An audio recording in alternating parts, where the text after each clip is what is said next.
Vamos lá, meu povo. A história de hoje, ela é, assim, uma das mais incríveis que eu passei na minha vida como libertador. Vou contar pra vocês.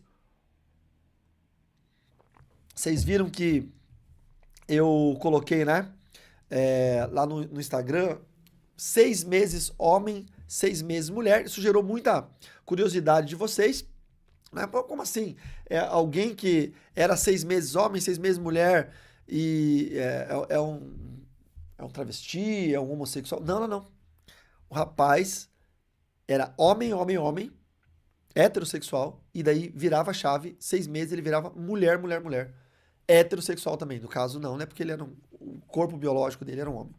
Eu vou contar exatamente como foi essa história, tá? É,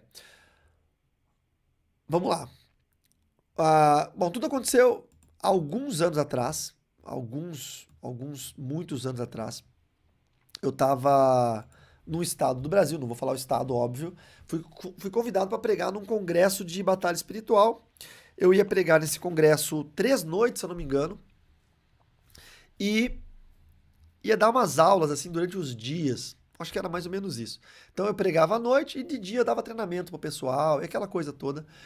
E, e uma pessoa da cidade era prima desse rapaz em questão, tá? É, vou chamar ele de Mário, o nome dele obviamente não era esse, né? Do Mário. E, e ela ligou, esse Mário era casado, ligou para a esposa do Mário e disse assim: Olha, vai ter um pastor aqui, ele é libertador, ele é satanista, ele é pastor, teólogo e tal, e ele tem experiência nessa área. Vamos, você não pode vir aqui para você tentar aprender alguma coisa, ouvir dele? E essa esposa do Mário, ela viajou 300 quilômetros, se eu não me engano, para ir até essa cidade e participar desse congresso. Ficou hospedada na casa da prima, né? E eu lembro que numa das noites que eu estava ministrando, teve um momento que o povo, a igreja, veio para frente para receber oração. E essa esposa do Mário, o Mário é o rapaz aí, 6 meses homem, 6 meses mulher. Ela é uma japonesa, ela ficou num cantinho assim, bem tímida. E eu olhei para, na hora da oração, eu olhei para ela, eu tive uma visão espiritual. Eu vi um coração humano rachado em 2 pedaços. Eu não sabia o que que era, né? Sou um crente tradicional, batizado com o Espírito Santo, tenho dons espirituais, mas eu sou do viés tradicional, né? Vamos chamar um tradicional renovado? Então eu não sou muito da revelação, assim, né? Eu nem saio falando, eu tenho revelação, eu chamo a pessoa num cantinho e falo depois. E foi o que eu fiz naquele dia. Terminou o culto, eu peguei e chamei a irmã. Na verdade, a prima dela que morava naquela cidade, que era daquela igreja, veio me apresentar, a irmã. E aí eu falei pra ela assim, irmã, a senhora não leva a mal, mas quando eu tava orando pelo povo, eu olhei pra senhora e eu vi um coração humano rachado em 2. Isso faz algum sentido pra senhora? E ela disse, olha, pastor, faz total sentido, porque eu vim aqui em busca de um milagre. Sou casada há tantos anos, meu marido sofre de um problema, uma doença, médico nenhum sabe o que que é. Ele é homem, não tem tendência homossexual, não tem desejos homossexuais, é um heterossexual. Só que quando dá metade do ano, ele vira a cabeça e ele se transforma numa mulher. Ele dorme homem, ele acorda, ele bota calcinha, ele bota vestido, ele bota salto alto, ele rapa as pernas, rapa os braços, ele coloca cílios, ele passa batom, ele coloca uma peruca e ele coloca sutiã com enchimento e ele vira literalmente uma mulher. A voz dele muda, o trejeito dele muda, o jeito dele andar, dele sentar muda. Ele me trata como melhor amiga, me trata super bem, mas como melhor amiga nesses próximos 6 meses. Quando termina esse prazo, ele dorme como mulher, ele acorda homem, como se nada tivesse acontecido, ele veste a roupa de homem e isso já há muitos anos. A cidade toda sabe disso. Ele é tipo uma figura folclórica na cidade. E eu não encontro uma solução para isso. Eu não encontro uma explicação para isso, muito menos uma, uma solução para isso. o senhor poderia fazer uma oração por ele? Eu falei, claro que posso. Posso orar por ele, posso orar por você também. E aí a irmã, que é prima dela, que morava na cidade, que era membro da igreja, ela me perguntou assim, pastor, o que o senhor vai fazer essa semana? Como o congresso era sexta, sábado e domingo, e eu tinha livre segunda, terça, quarta, porque quinta-feira eu ia pregar numa igreja, sexta, sábado e domingo eu ia ministrar em outro congresso, em outro evento. Eu falei, olha, eu tenho segunda, terça e quarta livres. Ela falou assim, o senhor não faria uma obra em viajar até a cidade onde ele está? São 300 quilômetros. Dá coisa aí de 3 horas, 4 horas de viagem, sei lá. A gente vai, sai cedinho amanhã, vamos pra lá, o senhor ora com ele e a gente volta. Aí eu pensei, sabe uma coisa? Eu vou fazer isso. Falei, vamos sim. Orei com aquelas irmãs, eu conhecia o filho dessa irmã, que era da igreja da cidade, já era meu conhecido de muito tempo, inclusive eu fiz o casamento dele, o marido dela também, então era uma família amiga, né? Conhecidos meus de muito tempo. Então nós fomos para lá no dia seguinte. Quando nós chegamos na cidade, eles eram industriais de uma indústria muito milionária, gigantesca, milionária, e eles tinham uma fazenda gigantesca. E ele estava na fazenda. A família estava. Os pais dele já idosos, né? E ele já um homem de meia idade. Coloca aí na época 35, 38 anos. Nós fomos até lá e até a cidade primeiro, na casa, uma casa boa. Não, vamos para a fazenda. Fomos para a fazenda. Família muito católica. Família tão católica que construiu uma igreja dentro da fazenda e pagava um padre para vir fazer a missa todo domingo ali. Então, fomos recebidos com muito carinho, era uma segunda noite. Chegamos de tarde, sim, chegamos para o almoço, mais ou menos, na cidade, ficamos ali na cidade, e aí fomos no final da tarde para a fazenda, no meio da tarde, na verdade, porque ainda tinha sol. Conhecia a fazenda e tudo mais, conhecia o rapaz, ele estava na fase, se eu posso chamar assim, mas na fase homem dele. Conheci o rapaz, vou chamar ele aqui de Mário, não é? Conheci o Mário, e conheci os pais dele, um senhor e uma senhora muito católicos, muito religiosos. Ah, aí ele me mostrou uma fazenda gigantesca, assim. Eu falei assim, ô Mário, até onde que é a sua fazenda? Ele falou, ei, pastor, ó, se o senhor olhar até lá onde o sol encosta, lá, é lá. Se o senhor olhar pra cá, pra cá. Ó, pastor, a gente podia pegar o meu avião aqui e dar uma volta aqui, que o senhor ia ver tudo. Tinha até avião, tinha até pista de pouso na fazenda. Gigantesca, assim, milionária. Aí fizeram uma janta pra gente à noite, não é? E a gente conversou bastante sobre tudo, menos sobre o assunto do rapaz ali, meio ano homem, meio ano mulher. E eu nessa conversa estava pescando, né? Perguntando, né, o que estava acontecendo, tal, pescando informações, né? Colhendo informações.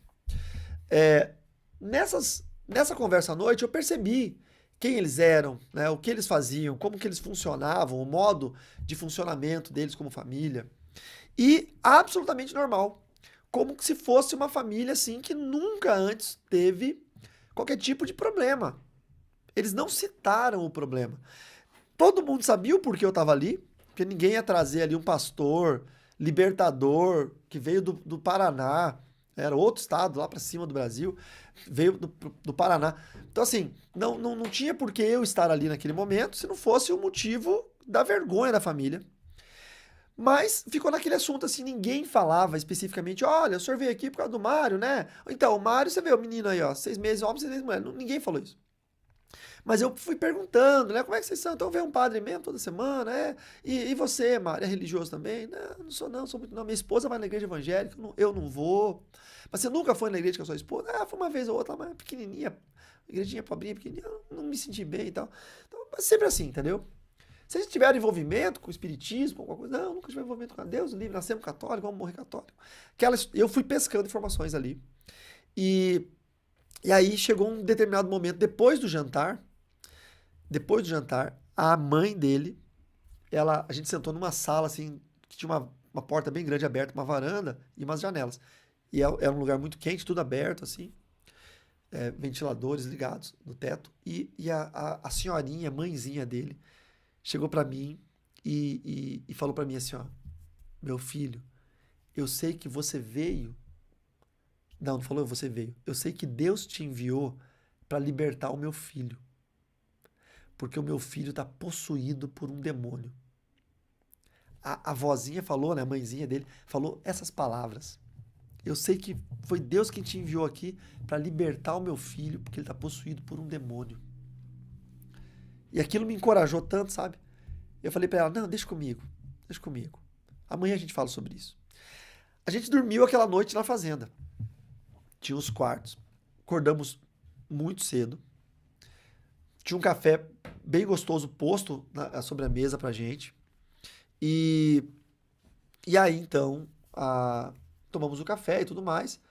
E passamos ali aquele tempo juntos, né? Depois do café, eu tomei a iniciativa de fazer um momento de oração com eles. Eu falei assim, gente, olha só, eu sou pastor, tô aqui. Tudo bem se eu fizer um devocional com vocês, eu ler a palavra de Deus e eu é, poder orar com vocês. E aí a mãezinha, né? Não, pastor, claro, a gente quer, a gente precisa. E, né, a mãezinha, bem assim, solista. E todo mundo aceitou, óbvio. E aí então eu peguei uns textos bíblicos, sentei com eles, sentaram ao redor, sim. Li a palavra de Deus, não é? Perguntei se tinha um violão lá. Por incrível que pareça, não tinha um violão. Normalmente tem sempre, não tinha um violão. Aí a irmã lá da cidade onde eu estava ministrando, que era prima daquela família, falou: vamos cantar a capela mesmo. Puxou um corinho lá, né, da igreja. Nós cantamos a capela mesmo. E, e aí eu falei: vamos orar? Vamos orar? E comecei a orar. Comecei a orar. E orei assim, com todos, né? E aí começou aquele moverzinho de oração, porque daí tinha a esposa dele, que era evangélica, e a irmã, o esposo e o filho, que eram evangélicos, né? A prima dela, né? A irmã que veio a família, veio o marido, a esposa e o filho, que naquela época não era casado ainda, eu casei ele depois. E, e eu e a prima tinha vindo no carro. Se eu não me engano, acho que a prima voltou de viagem com o menino, que já era de maior, dirigindo, e eu voltei com o casal de irmãos. Eu vim com o casal de irmãos no carro. Então já tinha ali pelo menos uns 5 crentes, né? Então, aquela família ali, que eram 3, a esposa do rapaz, do Mário, e eu. E aí começou aquele moverzinho de oração, e eu e fui orando um por um. Orei com o Mário, toquei a mão dele, orei, Senhor, enfraqueça, meu Deus, manda os teus anjos aqui enfraquecendo toda a armadilha do diabo, toda a corrente, toda a cadeia. Não aconteceu nada, nem se mexeu. Orei com. Tinha um capataz lá, orei com o rapaz, orei com o pai dele, orei tal. Quando eu fui orar com a mãe dele, com a senhorinha, eu botei a mão nas mãos da senhorinha para orar com ela, eu tive uma visão. E a visão foi exatamente essa. Veja, eu orei, a visão que eu tive foi assim: aquela casa era a mesma casa, só que ela tinha, essa casa, quando eu estava lá, na frente tinha uma grade de metal. Não era muro, não era nada, era uma grade de metal. E aí, para frente da grade, você já tinha uma ruazinha de terra e já tinha uma lavoura gigantesca. E a gente entrava pelo lado de cá.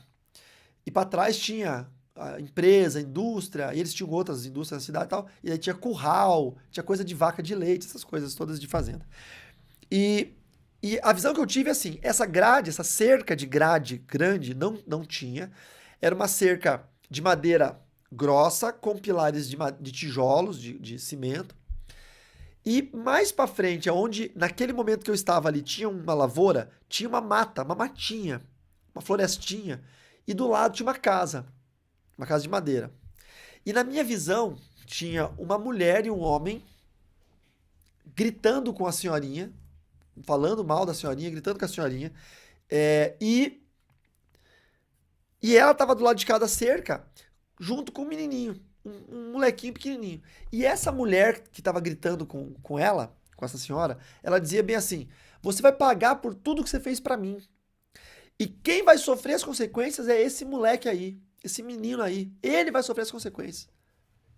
Eu tive essa visão e eu ouvi essa frase. Aí eu falei: gente, para tudo. Parou. Falei: eu acabei de ter uma visão. Ó, a visão que eu tive foi essa.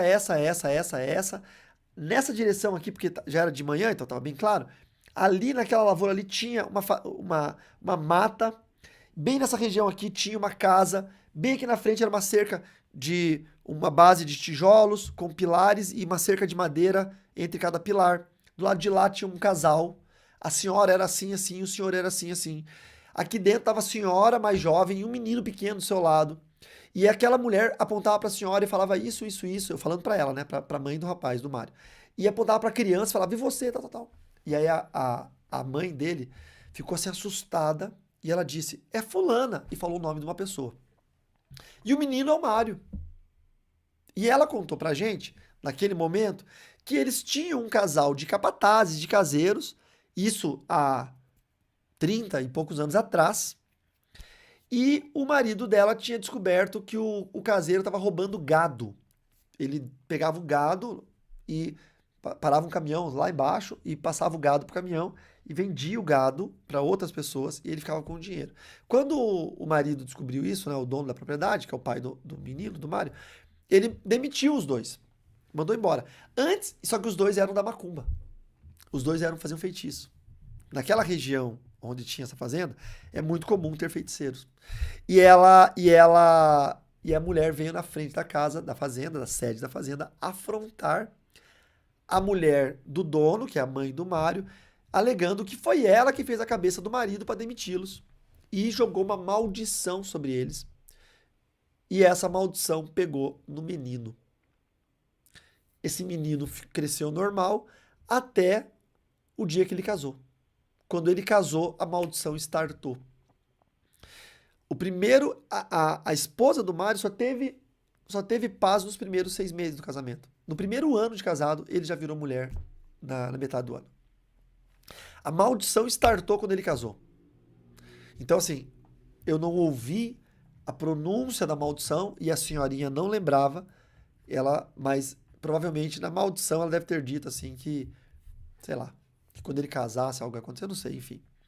Bom, moral da história, o que eu falei? A gente pode andar ali na lavoura? Que eu gostaria de ir no lugar onde tinha essa casa. A gente pode sim, saímos da casa, todo mundo já com o olho desse tamanho, eu na frente, uma cena de batalha espiritual, né? Eu na frente, sendo guiado pelo Espírito Santo, Deus me direcionando onde é que as coisas tinham acontecido, todo mundo atrás, a mãe do meu lado ali, o Mário bem mais para trás, a prima dele, que me levou até lá, e o esposo junto com o Mário, porque eles são crentes, meio que sentiram que se ele endemoniar e correr, a gente agarra ele aqui, mais ou menos esse foi o sentimento. Aí eu fui andando e eu falei, olha, é pra cá. Daí eu falei assim, aqui, a casa era por aqui? Daí a mãe falou, era aqui mesmo, era nesse lugar. Tanto é que se o senhor andar aqui em cima do trigo, acho que era trigo, era soja, não lembro, acho que era trigo que tinha, o senhor vai ver que tem alguns lugares aqui, vai ter a base da casa, que era a base de cimento. E a gente de fato encontrou, assim, no chão, lugares assim que tinham pedaços de tijolo e tal, que tinha base ali. Não a base inteira, né? Porque obviamente não existia mais, mas assim, sabe? Você percebia que na terra ali tinha alguns lugares que você tinha resquício de tijolo antigo ali, né? Que permaneceu no terreno. E aí eu falei, olha, foi aqui então. Então, já que essa mulher morava aqui, daqui que ela mandou a maldição, eu vou orar agora aqui, cancelando essa maldição em nome de Jesus. E chamei o menino Mário, né? Agora já um homem. E comecei a orar, cancelando toda a palavra de maldição, cancelando todo o demônio que foi empenhado naquela frase de maldição. Porque a maldição por si só, ela é um feitiço, ela é um encantamento, ela é uma frase dita no mundo espiritual que pode ou não pegar na pessoa. Veja, a Bíblia fala que maldição sem causa é como um pássaro que voa e não encontra pouso e volta de onde saiu. Mas como aquela família não tinha proteção espiritual e eles já tinham várias rixas entre eles, e a feiticeira enviou essa maldição e provavelmente a senhorinha na época internalizou, aceitou aquela palavra, não sabia como repreender, né? Apresentou, por exemplo, para a Virgem Maria, apresentou a maldição para o ente da idolatria. Apresentou a maldição, é igual você querer expulsar demônio com água benta, entendeu? Como é que você vai fazer? Não tem jeito. Eu lembro quando minha mãe ficava possuída por demônios, a minha avó dava a imagem da Maria Padilha para minha mãe segurar. Imagina, ela tá possuída por um demônio. Você vai dar a imagem da Maria Padilha, que é uma entidade da baixa magia? Então, sabe, não tem sentido isso. E, e aí eu comecei a orar, cancelando os demônios que haviam sido, impedindo, quebrando as correntes dos demônios que haviam sido empenhados através daquela palavra de maldição. E aí eu fui e toquei no rapaz, no Mário. E falei, aí com voz de autoridade, com voz, com uma ordem direcionada. Demônios que possuem a vida do fulano, que o fazem 6 meses ser homem e 6 meses ser mulher.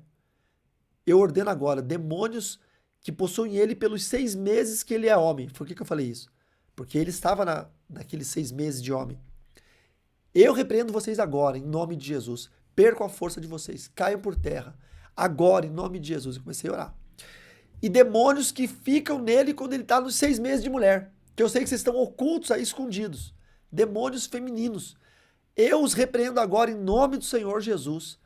Saiam agora. Percam a força, caiam por terra. Em nome de Jesus. Nossa, aquele cara manifestou. Meu Deus. Ele manifestou de um jeito que parecia um filme de terror. Ele deu um grito, um grunhido, parecia um bicho. E ele virou meio que o corpo de ponta cabeça assim, e ele caiu no chão. E ele foi no trigo igual uma cobra. E aí, qual que é a primeira reação que você tem? Você corre e agarra o cara. Ele pode se machucar, entendeu? Pode ter um caco de vidro ali, alguma coisa. Então você corre e agarra o cara, e o irmão, esposo da prima dele, e o filho também, meio que pularam nele ali, agarraram ele. Aí eu sentei-lhe a bolacha, comecei a orar. Sentei-lhe a bolacha no sentido figurado, não bati nele. Comecei a orar, orar, orar. Coloquei a mão na cabeça dele, sai, sai, sai, em nome de Jesus. Em nome do Senhor Jesus. E eu fui vendo como que se fosse... Vou dar uma explicação para vocês. Aqui no sul, quando tá frio, quando você fala, sai um vapor de água da boca. Porque a temperatura interna do teu corpo tá mais quente que a temperatura externa. A gente tá indo para Curitiba amanhã cedo, lá tá bem frio. Provavelmente vai ter aquele vaporzinho, né? Que as pessoas falam. Tem gente que fala fumacinha. Não é fumaça, porque fumaça é oriunda da combustão. É um vapor, né? A temperatura do corpo é mais quente do que a temperatura externa do ar. Então, quando ela entra em contato, sai um vapor. E eu via como se estivesse saindo vapor da boca dele. Sabe? Aquele vaporzinho. Mas não estava saindo nada. Era uma visão espiritual. Como se os demônios estivessem saindo. E chegou um dado momento que parecia que saía mais vapor. Como se fosse saindo assim, como se uma nuvem estivesse saindo por volta dele. E eu achei muito estranho aquilo. E eu fui dando ordens, ordens, ordens. Demônio que faz ele se vestir de mulher, demônio que faz ele pensar que é mulher, demônio que faz ele... Demônio que faz ele não entrar na igreja, demônio que mantém ele cativo pela palavra de maldição. Comecei a orar. Tudo que eu pude imaginar na hora de ordem no mundo espiritual, comecei a dar. Até que chegou o momento que esse vaporzinho que eu estava vendo, espiritual, não era visível, parou de sair. E eu entendi que aquele era o momento de que eu deveria encerrar aquela oração de libertação. Fiz um encerramento daquela oração, eu ensino isso na minha escola avançada de libertadores. Vou ensinar isso na minha mentoria em inteligência espiritual amanhã às 19 horas, para quem está no meu grupo VIP. Quem entrou agora na live, eu já boto aqui o link para vocês entenderem o que é o grupo VIP. E aí, ele acordou assim, assustado, muito grog, assustado. Chorando. A esposa dele correu, abraçou ele chorando. Uma cena linda, linda. A mãezinha dele, católica, chorando. O pai dele, um senhor sisudo, com os olhos todos mareados, cheios de lágrimas. E eu peguei, abracei ele, levantei ele e eu disse: Mário, hoje eu te devolvo para sua mãe aquilo que o diabo te roubou quando você tinha 8 anos de idade. Há 30 anos atrás, ou seja lá quantos anos forem. Eu, pelo nome de Jesus, pela autoridade no nome de Jesus, eu restituo a você agora. E eu te devolvo para sua mãe. E aí ele abraçou a mãe e foi um choro, um choro. Foi muito bonito. Foi assim, aquele bolinho de gente abraçado, chorando. A senhorinha, no meio do trigal, olhou para mim e disse assim: Pastor, há anos, décadas, que eu oro para a Virgem Maria. E aqui, irmãos, eu não estou falando mal da Virgem Maria, nem de católico, nem nada. É a experiência que ela teve. Ela disse: há anos, décadas, que eu rezo, ela falou, para a Virgem Maria, todo dia para ela libertar o meu filho. Eu construí aquela igreja ali. A gente traz um padre todo domingo. A gente paga o combustível do padre e dá falaram, uma ajuda para ele vir fazer missa todo domingo aqui. E nunca o meu filho foi liberto desse demônio. Eu sabia que era um demônio. Então eu comecei a orar a Deus dizendo assim, Senhor, se não é alguém da minha igreja, no caso ela era católica, que vai ser usado por ti para fazer isso, traga alguém de outra igreja. E Deus trouxe o senhor, pastor. E eu falei, pô, minha irmã, eu só tô aqui só como ferramenta de Deus, aquele negócio todo, né? E ela falou assim, eu quero que o senhor ore comigo, pastor, porque eu quero servir a Jesus do jeito que o senhor serve. Ela, o marido, os peão da fazenda, todo mundo ali se ajoelhou e confessaram a Jesus como Senhor e Salvador. E houve uma grande colheita de almas, inclusive o Mário dobrou o joelho do lado da esposa e teve a aceitação de Jesus Cristo como Senhor e Salvador da vida deles. Então foi assim, uma grande colheita naquela manhã, nós nos alegramos muito, voltamos para a fazenda. Eles fizeram um almoço maravilhoso para nós, porque nós iríamos voltar para a cidade onde eu estava depois do almoço. Decidimos não voltar, ficamos com a família à noite, fizemos um culto na casa da cidade à noite com eles. E aí nós voltamos no dia seguinte de manhã, dormimos aquela noite na casa. E aí foi muito legal, foi muito legal. Quando nós chegamos na casa à noite no culto, a irmã, a prima deles, ela falou bem assim, poxa irmãos, já que nós estamos fazendo um culto, aí lá tinha violão, eu toquei violão, cantei, o menino filho desse casal que me levou, ele era cantor profissional. O menino cantou, toquei violão e tal. Ela falou assim, vamos levantar uma oferta, né, para abençoar o pastor, para pagar o trabalho do pastor. Eu falei, não, gente, não precisa, por favor, tal, tal, tal, tal. E nisso, o Mário veio para mim e disse assim, pastor, a minha esposa sempre falou de dízimo. E eu gostaria de dar o dízimo da minha empresa para o senhor, o meu dízimo para o senhor. Quando ele falou isso, irmãos, o primeiro um segundo, eu pensei assim, acabou, salvei minha vida. Nunca mais eu vou precisar de nada na vida. Imagina um dízimo de um cara desse, que tem avião, que tem aeroporto, que tem tudo. Deve ser o que eu nunca vi de dinheiro na minha vida inteira. Acabou todos os meus problemas financeiros da minha igreja, eu vou construir, vou comprar terreno, vou construir. Acabou. Por um segundo, sim, sabe? Aí o Espírito Santo veio no meu coração e disse assim, não aceita. Não aceita porque o diabo quer quebrar tudo que eu fiz aqui. Se você aceitar, é uma forma que o diabo vai entrar. Não aceita, seja sábio. Aí eu falei assim, irmão Mário, como que é o nome da igreja que a sua esposa vai? Daí ele falou o nome da igreja. Como é que é o nome do pastor da sua esposa? Ah, o pastor fulano. Você já foi lá? Ele falou, já. Como é que é a igreja? Ele falou, é pequenininha, é um lugarzinho pequeno, pobre. O sonho do pastor é comprar lá o lugar, comprar o terreno, construir uma igreja melhor e tal. Aí eu disse, quantos anos esse pastor ora por você? Até sem você saber. Imagina quanto tempo a sua esposa se converteu, ela já havia me contado, no primeiro ano do casamento deles. Quando ela viu todo aquele problema, ela foi procurar ajuda em Jesus. Quantos anos vocês estão casados? Quantos anos esse pastor ora por você, sem que você saiba?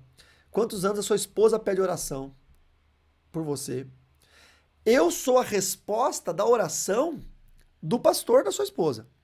O pastor da sua esposa deve ter orado para você ser liberto e quando ele viu que não ia acontecer, ele pensou, Senhor, manda um especialista aqui, alguém que entenda, que tenha chamado, que batalha espiritual não é só técnica, é chamado também. E eu sou a resposta à oração do pastor dela. Então sabe o que eu quero te dizer, meu irmão? Congregue na igreja deles, entregue seu dízimo ali, porque quem fez tudo isso foi o pastor da sua esposa. Eu só sou a ferramenta que veio para resolver o problema. Então, em nome de Jesus. Se não fosse eu seria outro. Então, Deus me trouxe até aqui para que eu pudesse fazer essa obra em nome de Jesus, porque sem Jesus a gente não consegue fazer nada. Mas Deus precisa usar um libertador para isso. Senão Deus teria usado o próprio pastor da igreja, Deus teria usado um padre. Deus usa quem ele quiser, mas não. Deus respeita essas convenções. Como um médico que opera o pé não é o mesmo médico que opera o cérebro. São graças diferentes. E eu tenho certeza que o seu dízimo vai ser bênção para a comunidade local. E aí ele olhou para mim, deu um sorriso e ele falou: o senhor é um homem de Deus, pastor. Que Deus te abençoe. E eu voltei com a sensação de dever cumprido. Foi uma grande bênção. Foi um grande mover. E foi uma família que foi liberta e passou a servir a Jesus a partir daquele dia. Amém?